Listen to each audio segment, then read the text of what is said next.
Welcome to TI Tech. My name is Yoshitaka Ishii, a professor at the School of Life Science and Technology. Okay, I moved from University of Illinois at Chicago to TI Tech in 2017.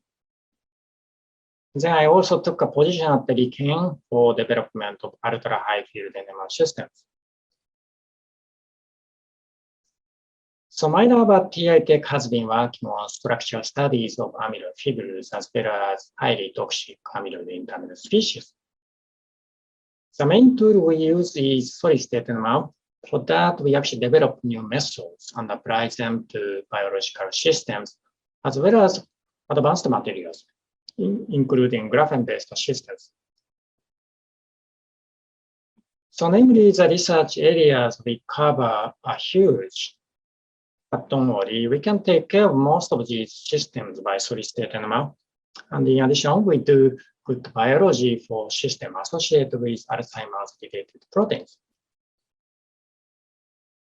So first, let me introduce our research on graphite oxide as a quick introduction for solid-state NMR.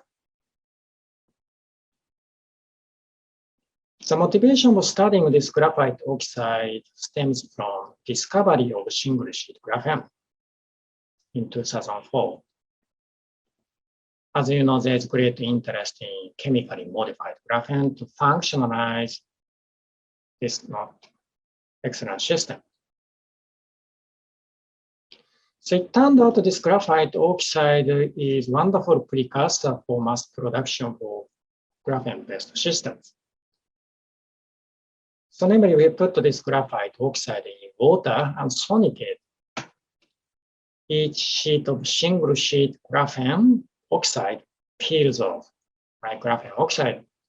And if we reduce these graphene oxide sheets, we can make graphene, tons of them.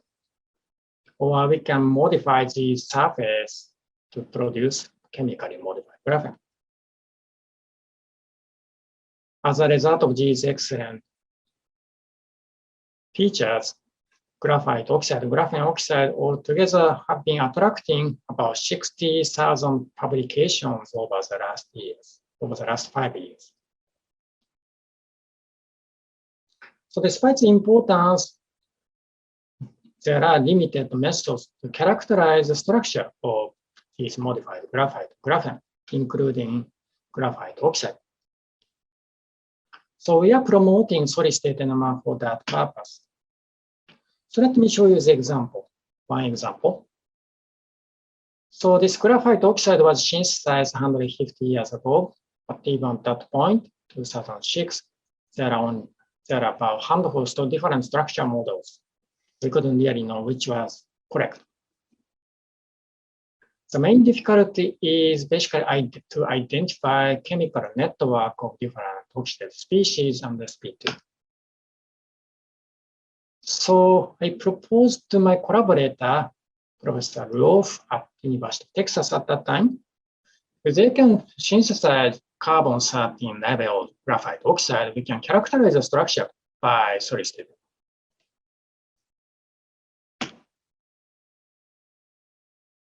So we started with simple one-dimensional experiment that showed sp2 about 40%, as well as COH and epoxide 30. However, this one-dimensional experiment doesn't tell us chemical connectivity.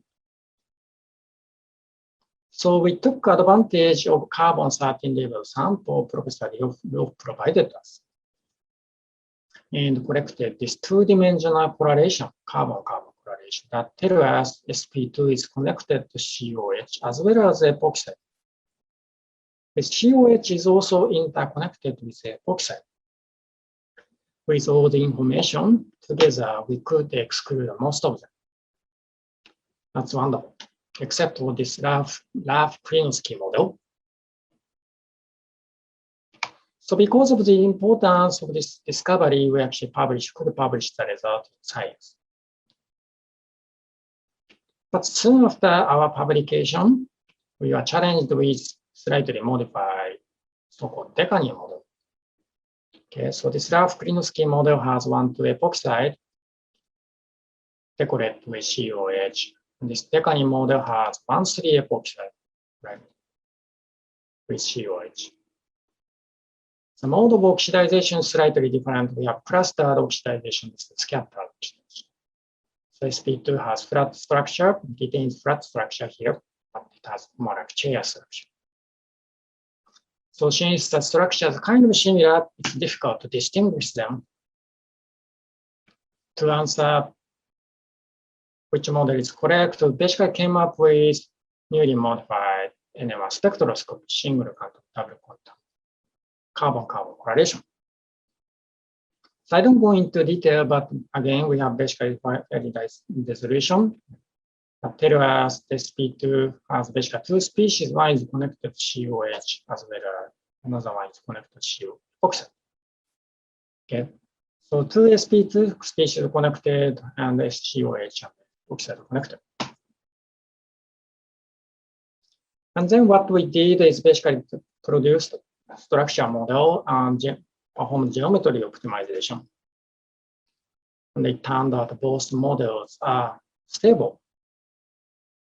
Then we moved on to ab initio carbon-13 chemical shift calculations and predicted expected spectra, corresponding spectra. Okay. So since these structures are similar, the spectra are also similar, but if you look at carefully, this peak here is missing in this spectrum.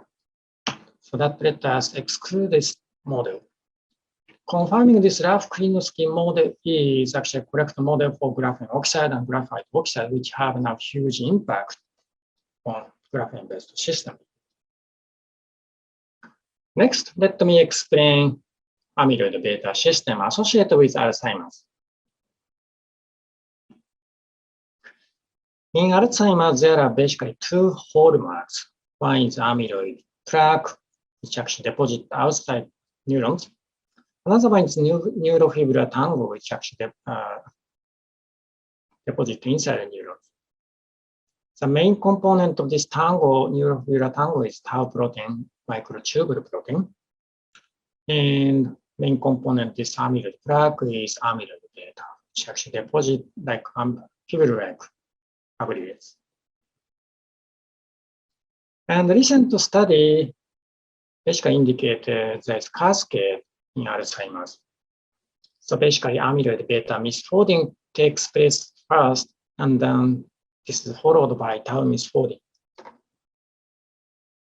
So in principle, you can stop a beta misfolding. We should be able to stop the progress of Alzheimer's. For that reason, we think this beta amyloid is extremely important in development of Alzheimer's. And if you look at amyloid plaque, there are basically two species of A beta, 42 and 40 residue A beta. The main difference is the last two residue. So since several mutations on A beta known to promote early onset of Alzheimer's, it's unquestionable this A beta is promoting Alzheimer's disease. And if you look at plain solution, A beta 42 is in fact less abundant, 10%. But if we focus on amyloid plaque, this 42 is major species and often dominant species like 80–90% compared with A beta 40. So this interesting asymmetry is caused by high propensity for A beta 42 misfolding to fiber. So during this transition, structure changes from random coil to beta sheet. In addition, monomer is not toxic, but fiber shows toxicity to neurons. So this A beta 42 toxicity is generally higher than that of A beta 40. For this reason, it has been long believed that formation of this toxic A beta 42 aggregates might be prompting Alzheimer's disease. In fact, this A beta 42 fibril is now drug target for antibody therapy. And recent in vitro and animal model studies indicated A beta 42 fibrils do not easily trigger co-aggregation of A beta 40. So that's quite interesting. Okay, 42 and 40 are 95% identical. But for some reason, A beta 42 fibrils do not invite monomer of A beta 40 for coagulation. So despite the similarity, something is fundamentally different between A beta 40 and A beta 42. So despite the importance, most of structure studies on A beta have been performed for A beta 40. And across different structures, there's actually consensus for A beta 40. So that's actually based beta U-shaped beta turn beta structure. Okay. So this is our original study. So this is trimer, beta turn beta. So this is dimer for beta turn beta, right? On the other hand, for A beta 42, structure was long unknown until our recent study by solicited NMR. So to our surprise, the structure is very different from that of A beta 40. So we have S-shaped arrangement having 3 stretches of beta sheet less than 2. The structure itself actually makes sense. We have hydrophobic residue packed inside and hydrophilic and negatively charged, positively charged residue exposed outside, stabilizing interaction with water. The diameter is also consistent with that of STM image. Okay. But the structure is drastically different. We couldn't really answer why at that point.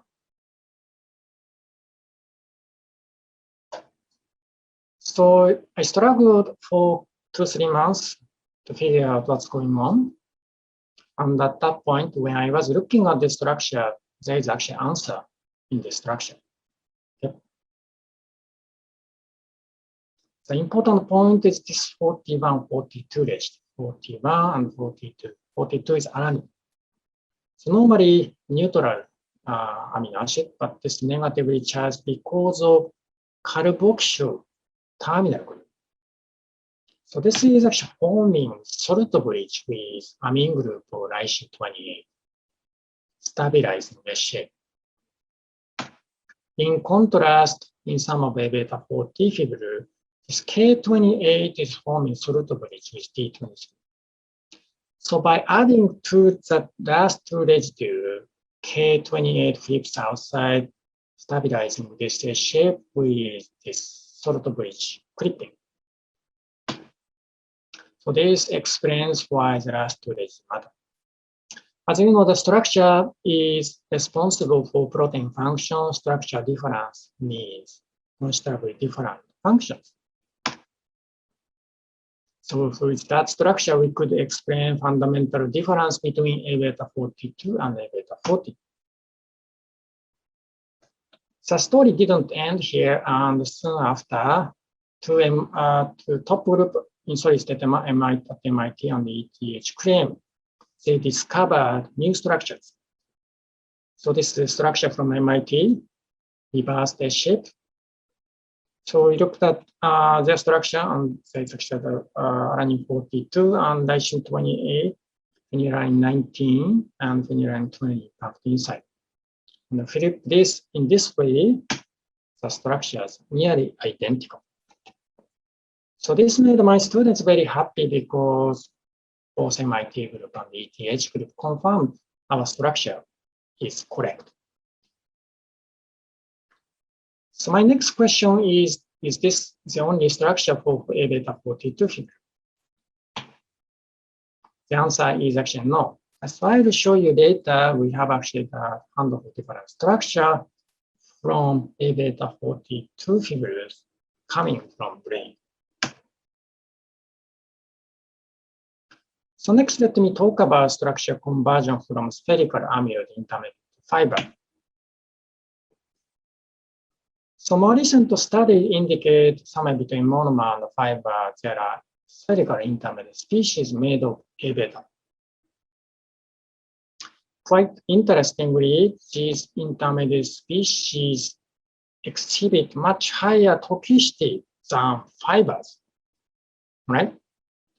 So many of Many researchers now come to believe these spherical species might be killing neurons in Alzheimer. Yet the structure was long unknown because these species are unstable. So we actually tried to characterize and could isolate this spherical species for NMR characterization. So I have to mention at that point, these spherical species were considered like myself, like disordered species. But when we looked at this NMR spectrum, okay, which is fingerprint of molecular structure, what you think, right? The position looked similar despite quite different morphology. So it turned out from this NMR spectrum, we could see well-ordered formation beta sheet at this intermediate stage. So most of people at that point thought disorder structure for this, but we could demonstrate formation of well-ordered beta sheet takes place even before fibril formation. So as I have shown, for Alzheimer, Parkinson, prion disease, solid-state NMR is a highly effective method for characterization for amyloid structure. So next, let me talk about our activities on development of solid-state NMR method, especially using ultra-high field magic candle spinning. So our purpose is to enhance sensitivity and resolution for solid-state NMR. So as I have shown, the solid-state NMR has gained excellent status in structural biology. However, we still have many challenges. The first challenge is limited sensitivity. The second challenge is limited sensitivity. Third challenge is actually limited sensitivity. Sensitivity is main disadvantage of solid-state NMR. So let me explain the situation with two best spectrum about 15 years ago. By the oxide, we have 100 lines well resolved for this protein, right? Very nice. So another spectrum is that for A beta 40 fibril. So similarly beautiful spectrum was obtained. But the only problem is we needed like something like 7 to 10 milligram or 1 to 2 micromole of samples. And to obtain these two-dimensional spectra, we needed like about 1 to 2 days, right? On the other hand, what we are currently doing is we extract amyloid plaque from brain and using amyloid from brain as sheet, we grow fiber and characterized by solid-state NMR. Our problem is our brain sample, brain amyloid is limited. We can't really get so much sample. So we have now good motivation to scale down our sample size. And that's what we did. I don't go into detail, but with method we published in Nature method, we actually could speed up experiment, okay, so-called PAC method. So in short, we can repeat our experiment about 10 times faster compared with 2 second cycle, 0.2 second, right? So with that, rather than 7 milligram with 2 milligram of sample, we could get similarly beautiful spectrum within 5 hours, not 36 hours, right? With 800 megahertz, we can actually finish this within 1 hour. Okay, so with this PAC method and high field, we can now actually enhance sensitivity furthermore by looking at proton NMR, proton solid-state, especially with ultra-fast magic candle spinning. With this tiny rotor, we can spin sample at 100 kilohertz that give us beautiful spectrum for proton. So this time, our sample is not 10 milligram, rather 150 microgram, 100 times smaller, right? So we could get beautiful proton spectrum, proton-nitrogen correlation spectrum, not like 36 hours, just 5 minutes, right? So the sensitivity is now comparable to that of solution NMR, and we don't really need 150 microgram. We can characterize as little as 1 nanomole sample, right? So how about the amyloid?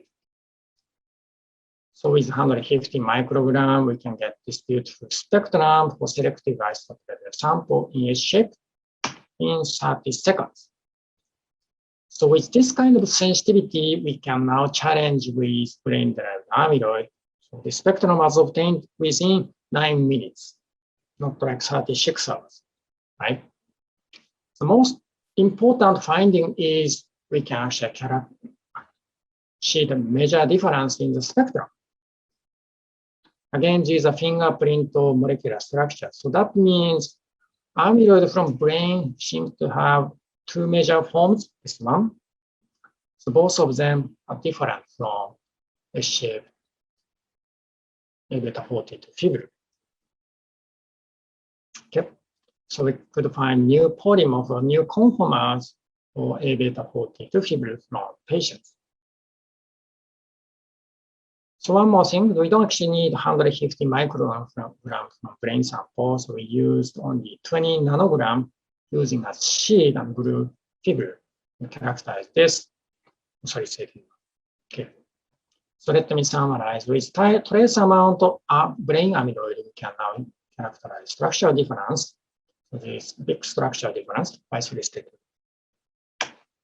So we are in a process of getting a structure for brain-derived amyloid. For that, we need good signal assignment method. So we're implementing 3-dimensional correlation experiment for uniform C13 sample. This is from in vitro sample. You can see very nice resolution, right? Connect all the amino acids in a chain. And some case we don't have enough resolution. For example, in the spectrum, in that case, we can go forward to 4-dimensional that give us much simpler spectrum. Right? So these results are published in these JACs. So let me summarize our status. So we thought NMR is a mature field. However, by combination PAC method, ultra-high field, and proton detection, we have collectively enhanced sensitivity by factor 100 to 1000. So this means the experiment that required 100 years, 10 years ago, now can be done in just 4 days. That's great for students. So we are proud of the situation because of our development effort, which can lead to this situation. In addition, we are currently developing 1.3 gigahertz NMR with our JST project. So our excellent NMR activities are supported by world-leading NMR facility at RIKEN. In addition, we are setting up a new 700 solid-state NMR, 700 megahertz solid-state NMR system at TI Tech as well. So this is our beautiful Sukaki campus. So with that, I want to thank my former group members and current group members. Thank you for watching. We are looking forward to application from wonderful PhD students.